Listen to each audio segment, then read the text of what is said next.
I want to give a shout out to my first member on the channel, GalaxyFan4. If you want to get a shout out in videos like this early, make sure to check out the join button down below. Before we get started in this part, y'all pointed out an error of mine in the comments in the last episode, that being the power levels of both Piccolo and Deborah. I accidentally added one too many zeros to the power levels in my script and didn't notice it until it was already out. So the new fixed power levels, to be fixed in the last part, are 6,000 and 15,000. Which means they're not just going to completely get destroyed by people way weaker than them. Thank you. Now let's get right into the episode. How will the Z Fighters deal with an even more stronger version of Majin Buu than the one they were preparing for? Will they find enough power to defeat Super Buu and bring back their absorbed friends? Find out all of this and more on this part of What If the Sagas Were Reversed? Last time we saw the birth of Super Buu after the Z Fighters attempted to seal him away using the Mafuba. Unluckily, a piece of Majin Buu was left outside the container and was able to release Majin Buu. Shortly after, Buu's evil half split from Buu due to his anger and was absorbed, creating Super Buu. Super Buu, enraged by this trick, tears off a piece of himself and sends it towards Tien, absorbing the Triclops, which had Super Buu undergo some sort of metamorphosis we know as him transforming to now being Tien Buu. The Z Fighters were surprised that this version of Buu has an even more disturbing way of absorbing their friends. Along with that, they don't know how to get Tien back without killing Buu and killing Tien himself. Tien Buu tells the Z Fighters that they have no chance in trying the trick again. The only other person that knows the Mafuba is Roshi, and he won't even become close to strong enough to attempt it. The Z Fighters are surprised that Tien Buu now knows everything that Tien knew before absorbing him. Goku tells the others to run while he tries to distract Super Buu, with Yamcha saying that isn't happening. Goku was the only one that was even dealing damage to Buu originally, so he has to leave to try to figure out a new plan. He looks to Yajirobe and Chiaotzu and says that they will give him enough time to try to run away. Super Buu laughs, saying it doesn't matter if they run, he will find them and absorb them in due time.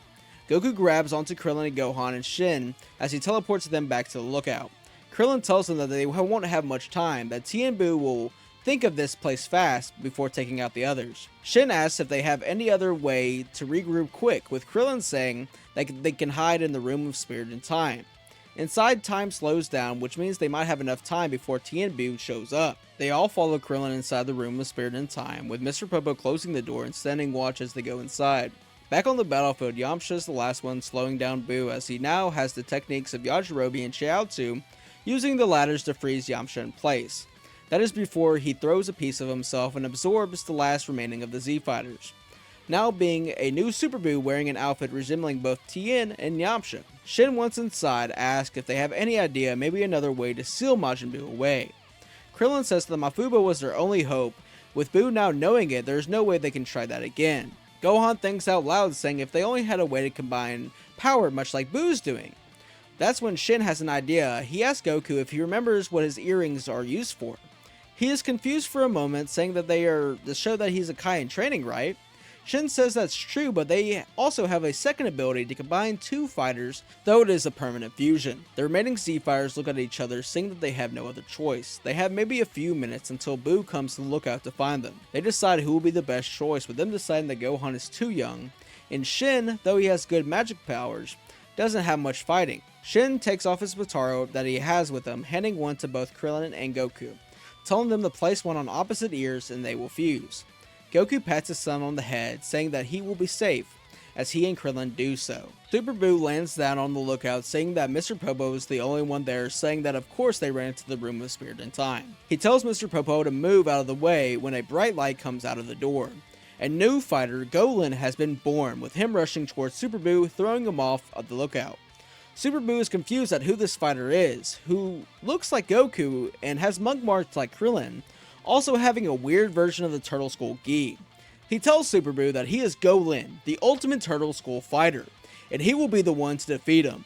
Super Buu is excited to finally have someone worth fighting, having the same fighting spirit of all those inside of him. Super Buu fires off a spirit ball, sending it towards Golin, with the fighter teleporting away from the attack. Super Buu then hears something from above him as Golin forms two destructor discs and sends them flying towards them.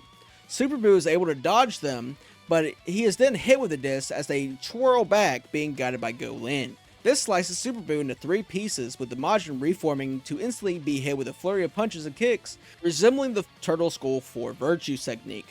as he is sent flying through the air as he sees a bright blue light coming from the direction he came from. Golan starts to charge up a max Kamehameha with Super Buu stopping himself midair.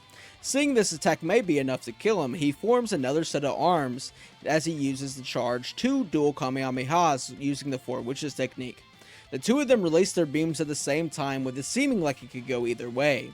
That is until another beam hits Super Buu, having him lose focus on one of his attacks, which is Gohan wanting to help his father and teacher as he fires his own Kamehameha, which allows Golan to overpower Super Buu's beam, having him be enveloped by the max Kamehameha, killing the Majin.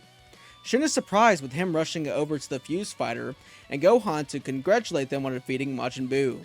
Golan is glad that he was able to defeat Majin Buu, but he ended up killing all of his friends in the process. Along with that, Kami was killed during the fight, which means Earth's Dragon Balls can't be used to bring back their friends. Even if they could, they can't use those witches on Chiaotzu since he has already been revived once on the Earth Dragon Balls.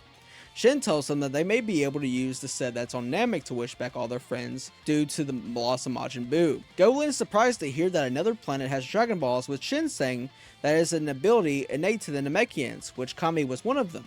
Golan says that's great before diffusing back into Krillin and Goku.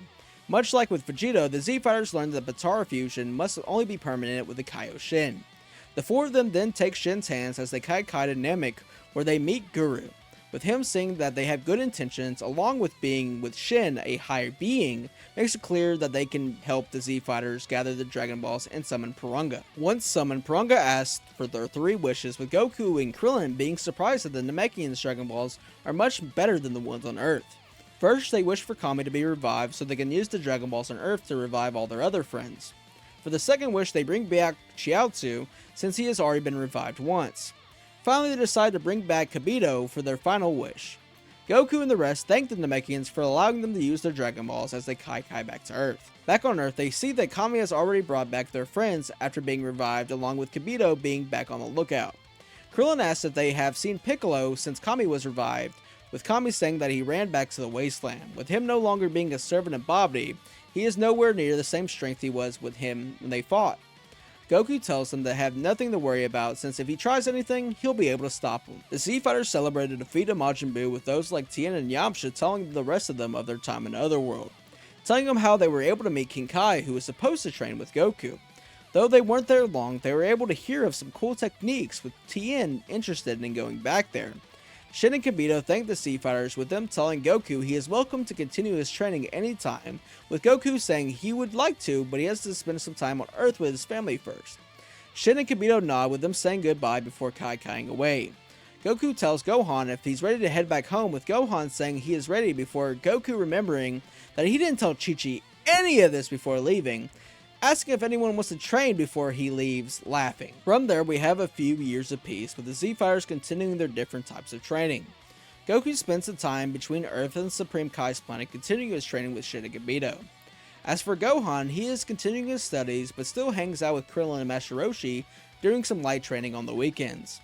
As for Tien, he has asked Kami if he would allow him to travel back to Otherworld to train with King Kai, with Kami agreeing and convincing King Yama.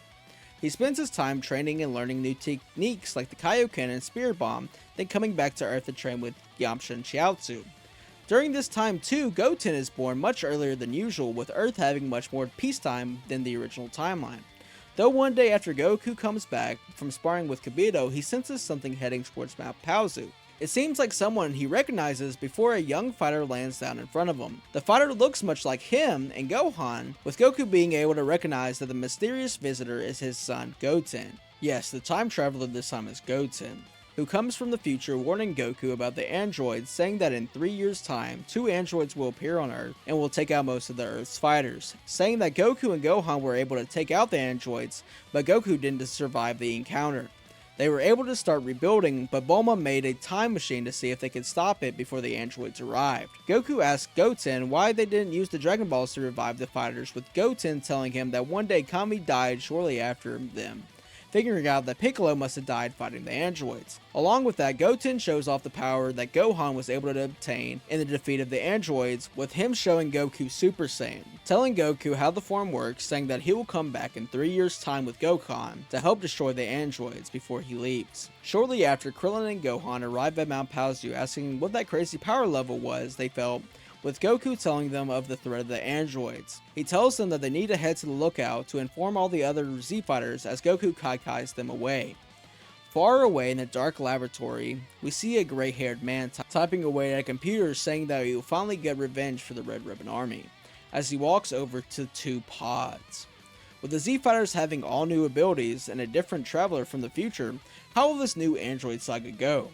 How will all of the new information Dro gathered affect the androids? Find out all of this and more on the next episode of What If the Sagas Were Reversed. Thank you all so much for the love on this series so far. It is my first personal what if on this channel, something that I haven't seen other people do, so I just want to thank y'all for that. If you like this new Majin Buu arc, tell me how you liked it down in the comments below and leave a like on the video. Or maybe become a member to get this episode and much more in the future early. With that, I'll see y'all in the next episode. Hope y'all have a great day, and goodbye.